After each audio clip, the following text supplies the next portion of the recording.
Olá, aqui é a Glaucia Mizuki do Dicas Homeschooling e Aprender em Família. Nós vamos hoje conversar sobre a leitura inspecional. Uma pequena revisão. Quem assistiu a primeira aula viu sobre leitura desescolarizada e aprendeu um pouquinho sobre como tomar posse de um livro. Na segunda aula, você viu sobre níveis de leitura a partir da ótica de Mortimer Adler. E aí, nessa aula, você ouviu falar um pouco sobre a leitura inspecional. E é hoje, nessa aula aqui, que nós vamos fazer uma leitura inspecional. Você vai ver como se faz a leitura inspecional do nosso livro selecionado, o livro A Abolição do Homem, tá? Primeiro de tudo, eu quero agradecer a todas as famílias que se inscreveram aqui nesse projeto, né, desse aulão, dessa grande aula que nós vamos fazer. Foram mais de 400 famílias, né? Muito obrigada pelo empenho e compromisso de vocês, né, de estar aqui hoje estudando sobre isso, né, se aprofundando, buscando a autoeducação para se desenvolver como leitores. Os livros que nós citamos nas outras aulas, um deles eu vou mostrar agora, né, dois, quer dizer, esse aqui, do Mortimer Adler, Como Ler Livros, que é um livro que várias pessoas compraram e não leram, né? Tem pessoas que ouviram falar, têm interesse, mas não sabem sobre o que é. Ele é um guia prático para a formação do leitor, ele apresenta níveis de leitura e ajuda você a se desenvolver através de regras específicas para você extrair o máximo do livro que você quer estudar. Ele é um livro voltado para leituras para iluminação. Então, você não vai ler esse livro para aprender como é que lê um romance ou para aprender como é que lê um livro de entretenimento, um livrinho, né, simples. É um livro para quando você quer aprender. Por exemplo, esse livro aqui é um livro para iluminação, é um livro para aprofundar o conhecimento, para levar para reflexão. Então, o livro do Mortimer Adler vai nos ajudar a fazer isso. Um outro livro que eu quero indicar para vocês é esse da Arte da Leitura, que são os mesmos autores, mas aqui eles estão fazendo uma conversa informal, falando sobre leitura, né? E ele menciona, inclusive, sobre que ele faz muitas vezes a leitura de um livro. Isso é tão importante nós falarmos, eu vou abrir a nossa aula de hoje falando sobre isso, tá? Muita gente fala assim, eu vi esse livro, já sabia disso, não tem nada de novo nisso.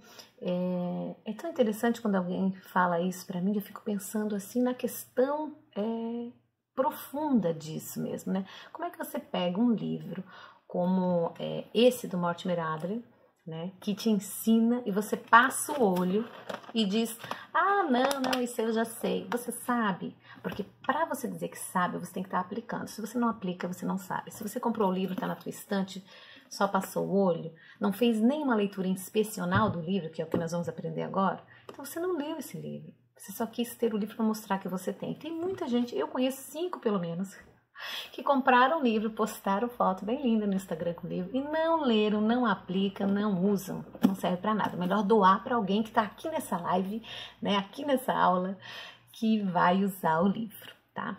Então, um livro como esse, por exemplo, que é um livro para iluminação, é um livro para se ler mais de uma vez. Isso é algo importante de você anotar. A leitura de um livro, aquela leitura que vai extrair o sumo do livro, não é a leitura única, não é a leitura miojo, não é uma leitura que você vai fazer de uma vez, tá? Então, se você entender isso, você vai entender a importância da leitura inspecional.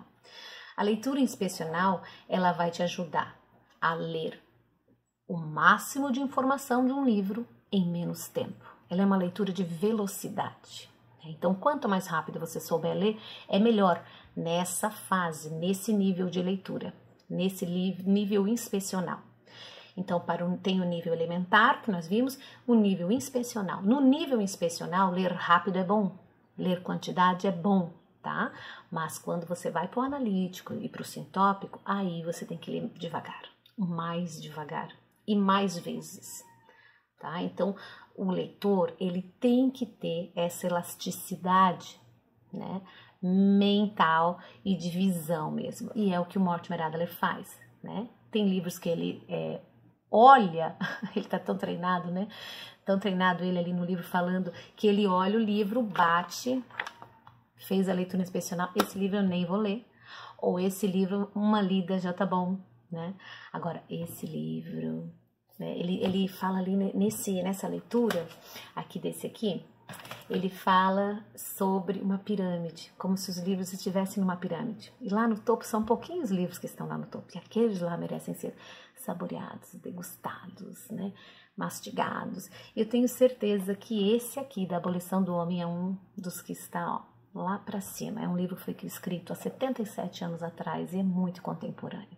E é um livro que nos faz refletir de muitas formas. Você pode, depois que fizer a leitura inspecional, quando você for fazer a leitura analítica dele, você pode fazer, debater ou escrever várias anotações, né? Ou conversar com outras pessoas, ou ler autores que falaram sobre esse livro, né? Como nós já citamos um ali em português, mas em inglês tem muitos outros autores já que fizeram paralelos. Imagina, 77 anos, muita gente já leu e falou sobre esse livro. E você pode aprender com todos esses autores se quiser aprofundar esse tema, tá? Isso também é muito importante. Então vamos começar a fazer a nossa leitura inspecional. Você que se inscreveu recebeu o PDF, né? O que tinha nesse PDF? São 2 PDFs, várias informações diferentes, mas uma das coisas importantes era aquele desenho ali que mostra os elementos externos e internos do livro. Os elementos externos, eles são muito importantes, principalmente para a leitura inspecional. Imagine que você está numa livraria e lá no meio, entre vários livros, está esse assim, ó. Você só tem a visão da lombada. O livro não vai estar sempre assim exposto, né? Você tem a lombada, bateu o olho, leu o nome do autor, ouviu essa maçã, ouviu o nome da capa, o nome do livro, e aquilo te chamou a atenção. Mas você não tem muito tempo, você tem 10 minutos, está ali, mas você puxa o livro por curiosidade, e aí começa a mágica. Você tem 10 minutos para descobrir sobre o que é o livro e se vale a pena comprar, né? Então é isso que nós vamos fazer hoje, tá? Descobrir se vale a pena ler, se vale a pena comprar esse livro. Vamos começar. Você pegou o livro em mãos, viu a capa. Que informações que você pode obter na capa, né? Leia todas as informações. Lembre, pense, né, se você conhece o autor ou não, o que a capa te diz. Se você jogar na internet o nome do livro em inglês, né, você vai ver, esse livro já foi publicado em vários países pelo mundo e cada lugar tem uma capa diferente, né? Você pode fazer leituras de imagem, leituras de capa, ver o que cada uma te passa. E vou dizer que de todas que eu li, essa aqui eu achei a mais linda, essa edição especial tá maravilhosa, né? Gostaria de ter toda a coleção, mas só tenho esse mais do cristianismo puro por enquanto. E aí você lê a capa e a contracapa, né? Sempre vem informações importantes, né? Faça uma leitura. Se você consegue fazer leitura dinâmica, por exemplo, você vai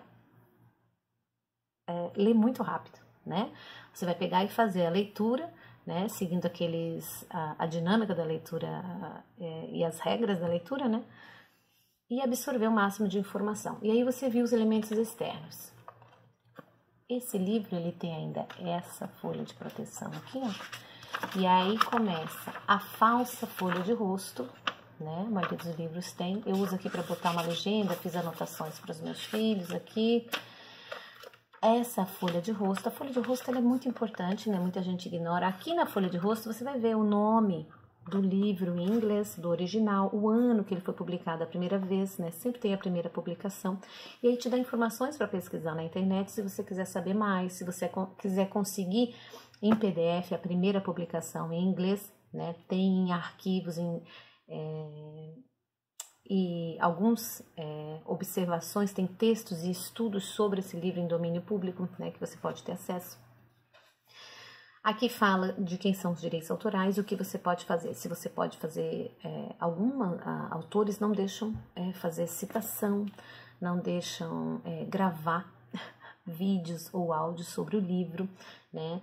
Outros deixam até fazer a leitura do livro, tá? Então, observe aqui para você não quebrar nenhum direito autoral. E todas as outras informações estão aqui no verso da folha de rosto. Geralmente os livros têm aquela orelha, né? Muitos livros têm. E lá na orelha eles colocam uma pequena biografia. Aqui nesse livro eles colocaram aqui a biografia do C.S. Lewis. Então você bate o olho, olhe um pouco sobre o autor, caso você não saiba, não conheça, né? Aqui tem algumas informações. E aí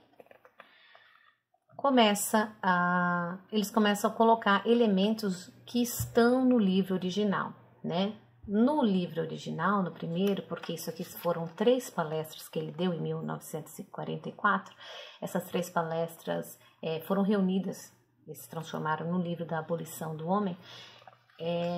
Era só uma folha de rosto, né? Tinha uma folha de rosto com um nome, a Abolição do Homem, e aí tinha um subtítulo, que provavelmente mais direcionado e referente ao público que seria ministrada a palestra, do que é o texto em si, porque o texto é muito mais profundo e complexo. E depois tem essa citação, que eles traduziram aqui, e um sumário bem resumido, né? Que é o que eles colocaram aqui. Aqui eles colocaram um sumário bem resumido.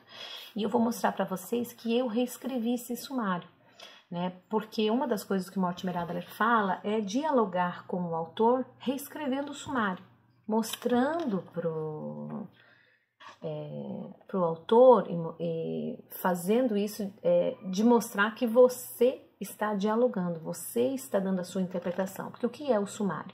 O sumário é um mapa que vai te conduzir pelo livro. E eu vou compartilhar com vocês o meu mapa desse livro, o mapa que eu escrevi a partir da minha leitura do livro. Então, a primeira coisa é, se você tem o livro, faça a leitura do livro, tá? Não fique esperando nós fazermos a leitura, que faça a sua leitura do livro. É importante. Com as dicas que você já aprendeu aqui, as técnicas, ou com aquilo que você já sabe, da forma que você já sabe. Faça a leitura. Porque não é em uma leitura só, nós temos que parar com esse entendimento de que uma única leitura vai nos suprir o conhecimento, né? Esse tipo de atitude de leitor, né, de preguiça mesmo de leitor, né, que não faz uma leitura ativa, não se esforça, não anota, não participa da leitura, aquele leitor passivo que só olha as letras e vira, pega outro livro, outro livro. Você não é uma máquina de olhar letrinhas, né? Você tem que entrar no conteúdo, você tem que entender, compreender.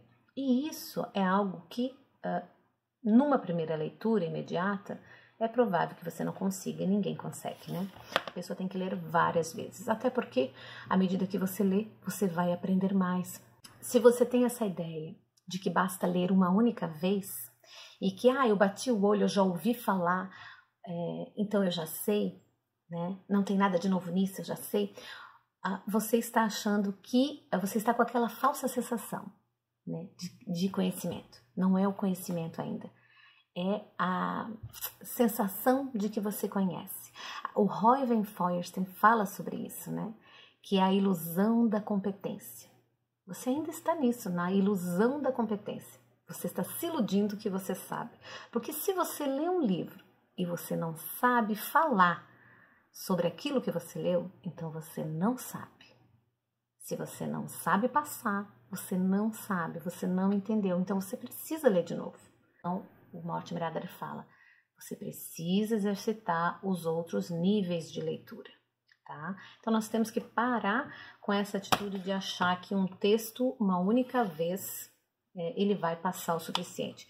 E quando eu falo isso, é de livros que valem a pena ler, dos livros que vão nos iluminar e dos livros que vão nos trazer conhecimento, tá? Não é uma regra para todo livro, que tem livro que nem merece ser lido, tem livro que bateu uma vez, você vai conseguir ler, né? Vai já entender, porque não é muito complexo e também não é um tema que vai te edificar muito, porque é só para informação. Quando é só para informação, você leu, pronto, você entendeu, você se informou sobre aquilo. É para entretenimento, você leu, já, né? Passou o tempo, foi bom para o livro, foi bom para você, acabou. Mas o livro para iluminação, ele precisa de um trabalho, refletir, meditar mesmo naquilo que está sendo lido, tá? Por isso que é importante essa leitura inspecional bem feita, né? Aí você pegou o livro, você está lá na livraria, não esqueci de você ainda, você está lá na livraria, pegou o livro, bateu o olho, olhou o sumário, você obteve mais informações a partir do sumário. Aqui diz que Tem 3 capítulos, Homem Sem Peito, O Caminho à Abolição do Homem, e tem um apêndice. Aí você tem que fazer o quê? Você tem que continuar lendo e olhar, né, todo o livro, né? Aí sim você chega na parte de elementos textuais, você vai passar o olho nos elementos textuais e, como eu disse, se você sabe fazer leitura dinâmica, você vai tirar muita informação enquanto passa os elementos textuais, porque a leitura dinâmica, ela nada mais é do que você fazer uma leitura acompanhando, por exemplo, o dedo, ou tem pessoas que já treinaram o olho, né? E você faz aqueles desenhos ou assim, ou na forma de X, ou para baixo. Eu tenho o hábito de fazer assim, ó, quando eu tô fazendo a leitura dinâmica, então eu passo minha mão assim e vou fazendo a leitura, e aí tiro as informações, né? O scanner mesmo dos olhos, e é muito útil para essa fase da inspecional, porque aí você consegue pegar ideias, passou, e aí vejo, não, eu quero mesmo ler esse livro, né? Passo, leio até o final, olho os elementos pós-textuais, e aqui o próprio C.S. Lewis, ele separou um apêndice, onde ele traz ilustrações, né? Essas citações que ele trouxe aqui no final, elas são ilustrações para explicar a ideia de tal. Ele se preocupa com que as pessoas que estão ali ouvindo a palestra entendam o que ele quer dizer com aquilo que ele está dizendo, né? Ele tem essa preocupação em passar a mensagem dele. E mesmo assim, ele já antecipa que vai ser mal compreendido. E ele fala, olha, vão achar que eu disse isso, mas eu não disse, eu já vou me defender. Ele fala no livro, né? Mas mesmo assim ele antecipa e ele coloca aqui esse apêndice dando exemplos do tal, né, que é essa lei natural universal, passando por várias culturas. E aí, acabou o seu tempo e você pôde verificar se quer ou não comprar o livro, se quer ou não saber mais sobre esse assunto, se quer compreender, né? Então eu vou compartilhar com vocês a leitura para mostrar como a leitura dos elementos são importantes. Eu vou mostrar para vocês o sumário que eu escrevi, né? Então eu fiz essa leitura inspecional e li o livro todo. Daí eu li o livro e fui fazendo assim, ó, né? Fui colocando observação aqui, observação ali, algumas a lápis. Cada vez que eu leio, vou fazendo umas anotações diferentes. Criei aqui uma legenda,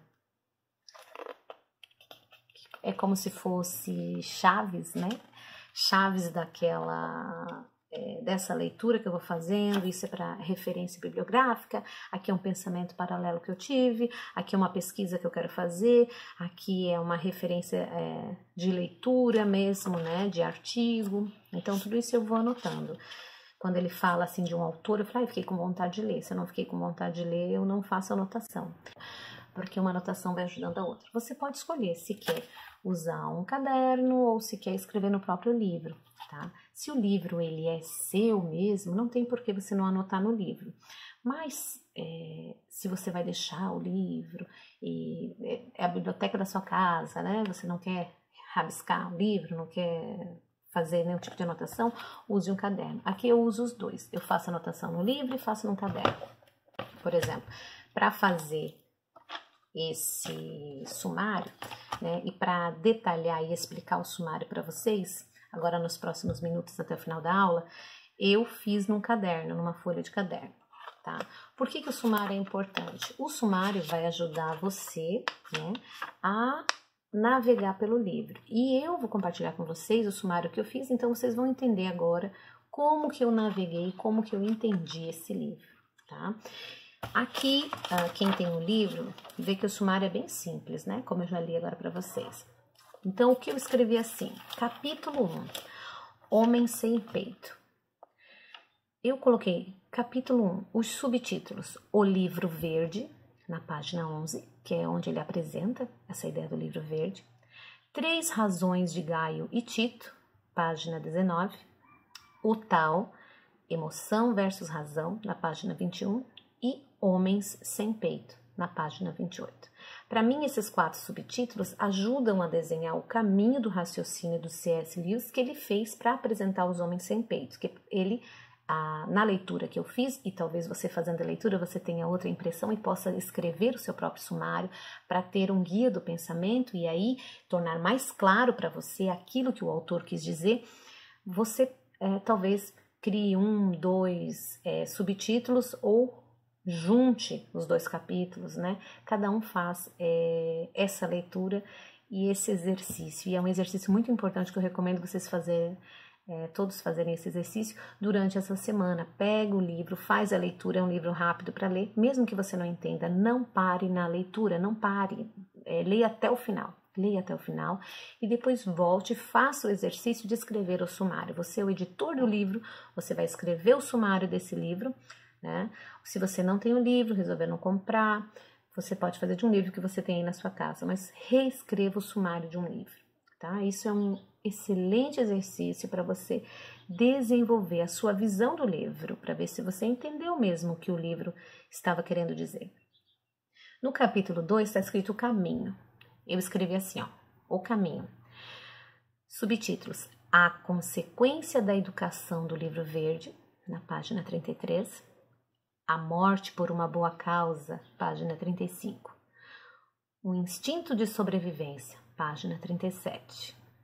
E coloquei o paradoxo ou o dilema do inovador, página 42. É algo que eu coloquei porque eu ainda estou refletindo. Se eu quero colocar paradoxo, se eu quero colocar dilema, se eu quero colocar só inovador. Eu ainda estou pensando sobre esse ponto do sumário. E a escolha da palavra ela é importante. Então, isso quer dizer o quê? Se eu não soube colocar exatamente a palavra, se eu não soube encontrar aqui, é porque me falta ler novamente esse fragmento por uma 4ª vez. E aí definir. Tá entendendo esse exercício como é da leitura? É um exercício que você faz enquanto você lê e relê, né? Não é ler uma vez eu li esse livro.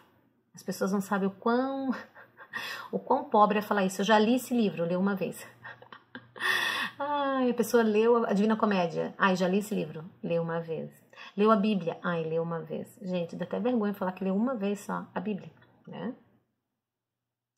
Pobre dizer isso. Ó. Eu continuando.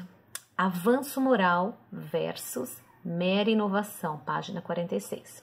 A mente moderna, página 50. E aí eu encerrei o capítulo 2. Para o exercício do capítulo 3, a abolição do homem. Eu coloquei vários subtítulos, porque ele vai desenvolvendo o pensamento dele, né? E acaba de uma forma assustadora ali com a abolição do homem, né? Coloquei a conquista da natureza pelo homem, página 55. A conquista da natureza humana, página 58. Os manipuladores, página 60. Definição do natural, definição da natureza, página 67.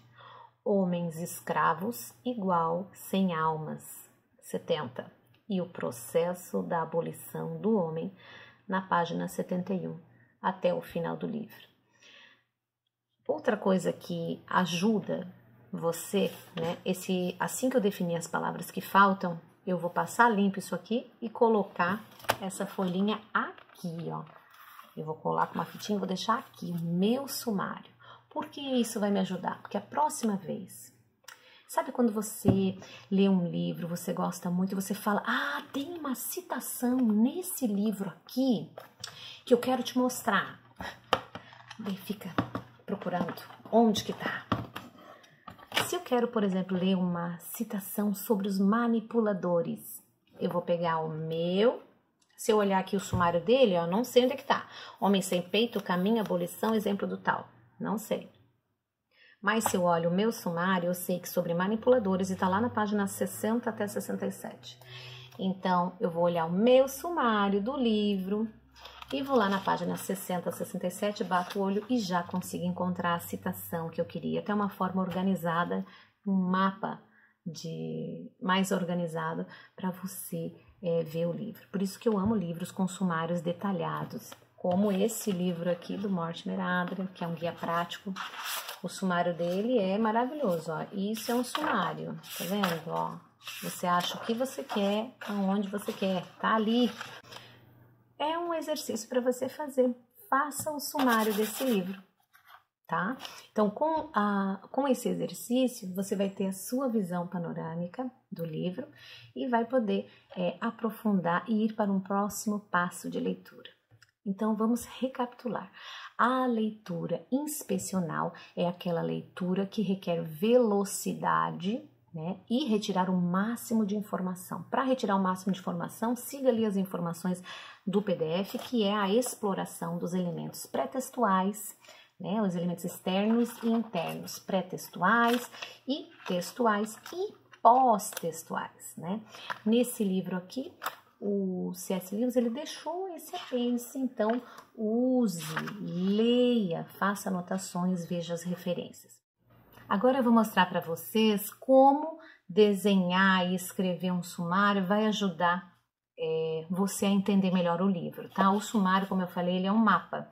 Então, a partir desse mapa, eu vou mostrar para vocês um resumo do meu entendimento, né? Uma resenha desse livro. Ali, como eu mostrei na tela, eu vou tentar socializar aqui para vocês os capítulos. No capítulo 1, Homem Sem Peito, eu falei o quê? Lá na página 11, o livro verde. Então, ele começa esse livro, o livro Abolição do Homem, falando sobre um livro verde, que é um livro didático que ele recebeu de 2 professores da língua inglesa. E esse livro ele não tinha nada de bom para falar sobre o livro, só que o livro incomodou tanto ele que ele não poderia não falar nada também. Aí ele quis falar, mas não quis humilhar os professores. Então ele mudou o nome do livro, mudou o nome dos autores para Gaio e Tito e começou a sua crítica, começou a desenvolver a sua crítica, tá? Em relação a esse livro, que era para ser um livro para o ensino da língua inglesa e virou um livro, de acordo com a educação moderna da época, um livro que incutia uma filosofia perigosa, de acordo com o que C.S. Lewis vai mostrando para nós aqui no desenrolar do seu raciocínio. Quais seriam as razões, então, né, que esses autores teriam para poder fazer um livro como esse? Aí entra no segundo ponto do sumário, que eu coloquei ali 3 razões. Então, ele apresenta o livro e ele apresenta também possibilidades de intenções desses autores. Eu coloquei página 19. Se você for na página 19, ele fala aqui de 3 razões. A primeira, que a crítica literária é difícil e é bem mais fácil fazer isso que eles estão fazendo, que é incutir uma filosofia disfarçada de leitura, né, de crítica literária. A segunda razão seria que eles não sabem a urgência da educação, porque na época e também agora, né, o problema não é a sensibilidade, a emoção dos alunos que está demais, eles são mais emotivos do que racionais. O problema não é esse, o problema é o contrário. Né? Ele fala assim, a tarefa do educador moderno não é derrubar florestas, mas é irrigar desertos, né? Ou seja, cada aluno, ele até cita, para cada aluno meu que precisa ser protegido contra um leve excesso de sensibilidade, tem 3 outros que precisam ser despertos do sono da fria vulgaridade. Então, há muito mais frieza e vulgaridade do que sensibilidade nos alunos. Então, os professores estão fazendo a coisa errada, né?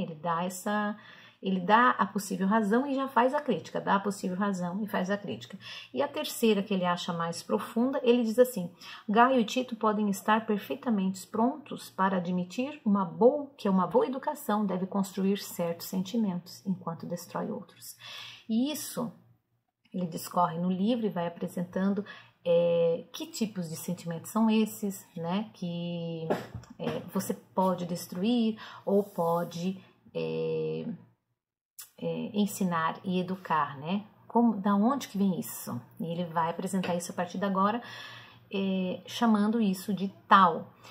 Aí eu coloquei, né, como um tópico, o tal, emoção versus razão. Ele começa a falar um pouco da emoção, um pouco da razão e apresenta o tal. O tal é uma palavra que ele usa para definir essa moral universal.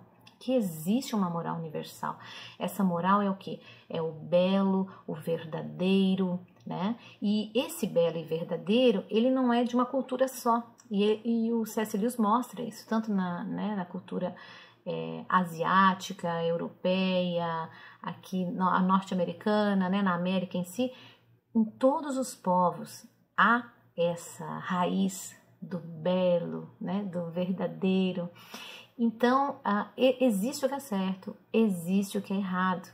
E quando um professor em sala de aula nega esse belo e esse verdadeiro e relativiza tudo, né, ele está se colocando e ele faz uma reflexão lindamente explicada sobre isso. Eu não vou conseguir em 2 palavras falar, porque até o próprio C.S. Lewis falou, eu vou dizer algo e já sabia que ele ia ser mal entendido e ele já vou me defender porque vão me entender errado. Então, se eu for tentar resumir agora em 2 linhas o que ele fez em 3 palestras, com certeza eu vou ser mal compreendida, né? Então, eu prefiro que você leia o livro. Aí, nessa passagem, aqui na página 21, eu coloquei assim, o tal, emoção e razão. Então, ele começa a explicar o que é esse tal. Ele chama de tal essa lei universal, né? Dizendo que existe uma lei moral universal, ou seja, existe o que é belo, existe o que é feio, existe o que é certo e errado, bom e mal, existe isso e existe em todas as culturas. Ele vai apresentando isso na forma de provérbios, no final lá no apêndice, ele vai trazendo isso para concluir a sua reflexão, né? Quando ele vai mostrar que em várias culturas, tanto a judaico-cristã como na China, como na Índia, como em vários locais do mundo e em momentos históricos diferentes, se falou sobre isso, sobre a beleza e se apresentou essa beleza, tá? Aí eu coloquei isso como na página 21, que é quando ele faz a apresentação. Em nenhum momento ele fala, isso é o tal, ou seja, ele não fala, ó, isso é o belo, isso é o verdadeiro, o resto é mentira. Não, ele não está para discutir o tal. O que ele está fazendo é falar que existe. Existe uma moral universal. E o que o Gaio e o Tito, esses professores da educação moderna, fazem é dizer que não existe, eles relativizam. Mas o C.S. Lewis vem alertar que relativizar a verdade leva para a abolição do próprio homem, né? Porque quando essas pessoas querem romper com a verdade, quando essas pessoas querem romper com aquilo que é belo, dizendo que não há belo, que tudo é relativo, quando elas fazem isso, no fundo elas têm a moral delas, elas têm a verdade delas, e elas acham que essa verdade delas está imune àquela destruição. Mas elas estão se destruindo, elas estão destruindo a si mesmas. E essa é a grande chave nesse livro, para mim. O livro ele é sobre você estar dentro ou fora do tal. Você acreditar ou não no tal. Se você não acredita no tal, se você não está debaixo dessa lei, acredita que não está debaixo dessa lei, você está mentindo para si mesmo, está se autodestruindo.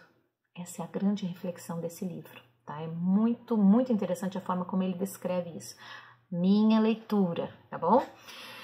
Aí, na página 28, ele fala sobre os homens sem peito.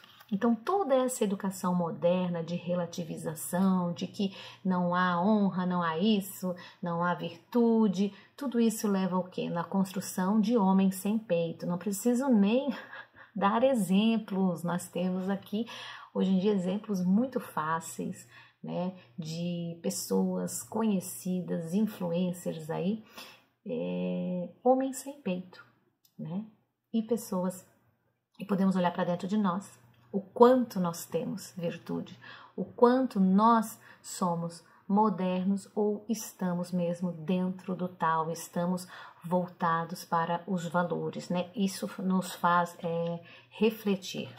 Isso tudo, para mim, foi o primeiro capítulo, né? Ele faz todo esse caminho. No segundo capítulo, chamado de Caminho, aí ele começa a apresentar, página 33, a consequência prática da educação no espírito do livro verde é o quê? A destruição de uma sociedade que o aceita.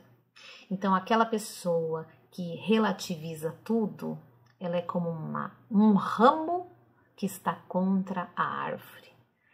Ela quer destruir a árvore e ela se destrói.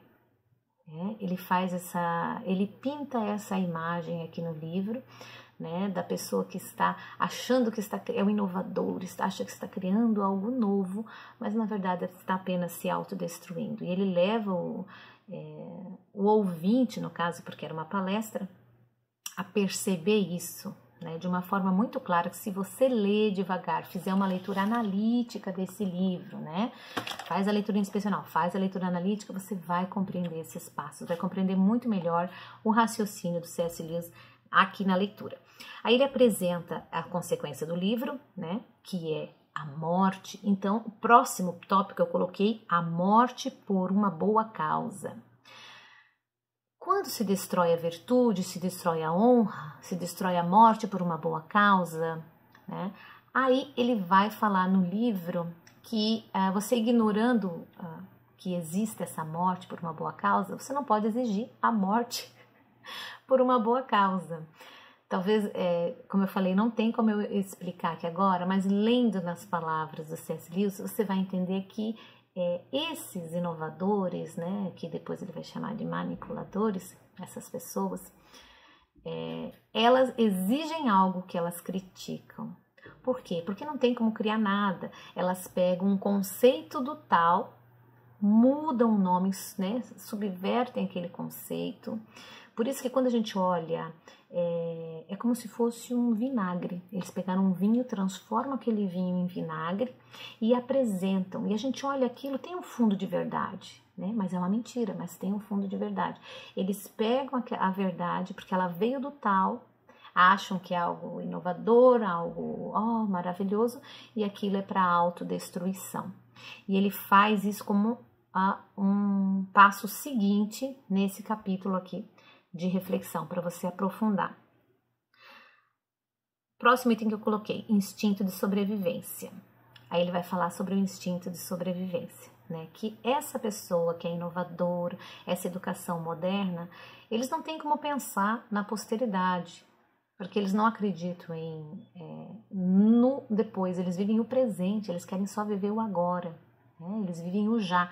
E isso já era lá na época do C.S. Lewis, né, lá em 1944. Sempre é bom a gente ter o contexto, né, do livro, esse contexto pós-guerra em que o livro foi escrito, tá? É muito interessante você ter isso em mente quando você for fazer a sua leitura. E aí você vê, nossa, que assustador, mais de 70 anos e o livro fala com a gente como se fosse agora, né? O C.S. Lewis já faleceu em 1963. Então, olha, muitos anos depois, nós estamos aqui conversando sobre esse livro e parece que foi escrito hoje. Próximo ponto aqui, que eu falei do meu dilema de colocar a palavra, né, dilema, o inovador, né, que é essa pessoa, esse ramo da árvore que quer inovar e no fim só está se autodestruindo. E ele fala sobre a diferença entre, mais para frente, avanço moral e mera inovação. E ele critica autores conhecidos que são apenas inovadores, né? Pessoas que mudaram lá meias palavras, fizeram uma salada, uma confusão nas pessoas, e justamente por fazer essa confusão e por ter o fundo de verdade, as pessoas se identificam com aquele fundo de verdade, né? Concordo com esses inovadores que se propõem a contestar esse tal, né, que ele chama de tal. Aí ele apresenta um pouco da mente moderna, né, e conversa, critica sobre essa mente moderna já na página 50, daí você já está praticamente além do meio do livro, você já fez todo esse percurso, né, viu sobre os homens sem peitos, como que eles são educados, a responsabilidade desses professores em educar, o que eles fizeram nessa educação, a consequência dessa educação, que essas pessoas vão caminhando para a destruição. E aí no capítulo 3 ele fala a abolição do homem, onde o homem começa com o progresso, conquistando a natureza, e aí depois conquistando a própria natureza humana, e ele fala da genética, dos avanços tecnológicos, e o quanto isso aprisiona o próprio homem, e aprisiona de uma forma ao homem ser controlado por isso, né? Mas não é todos que vão controlar todos, são apenas alguns que controlam todos. E ele apresenta esses como os manipuladores. né? E ele nem coloca, por exemplo, o professor Gaio e Tito como os manipuladores, eles são como instrumentos desses manipuladores, porque são poucos homens que vão mandar e mandam, né, nessa massa. Nós estamos lendo esse livro em 2021, num segundo ano de pandemia. Faça um paralelo, faça uma reflexão, né? Olha o jogo de informação, de notícias, tudo que nós estamos vivendo, quantas pessoas estão sendo manipuladas de todos os lados, né? Pega-se uma informação que é verdadeira, existe uma doença, existe uma pandemia, existe, mas todo o jogo político que há por trás, tudo que nós estamos vivendo. Dá para fazer tanto paralelo com esse livro, é maravilhoso.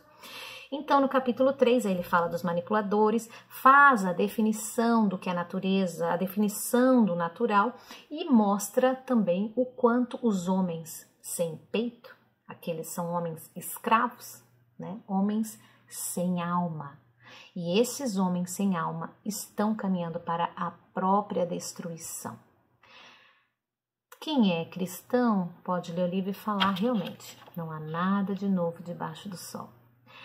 Mas fazer toda essa reflexão, todo esse percurso, né, e chegar nessa conclusão de como a própria Escritura, a própria Bíblia tem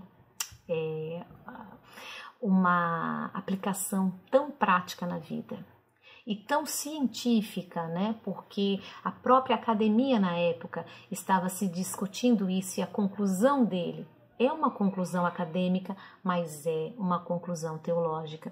Então não tem como a religião não se discute, isso é religião, isso não é ciência, isso, né? Não tem como você separar essas conclusões que o C.S. Lewis faz, né? Do que nós estamos vivendo agora, mesmo sendo muito depois da morte dele, e também da própria Escritura. Tá? Esse livro, ele é um livro fantástico, eu recomendo a leitura dele, né? Se você não leu ainda, faça a sua primeira leitura.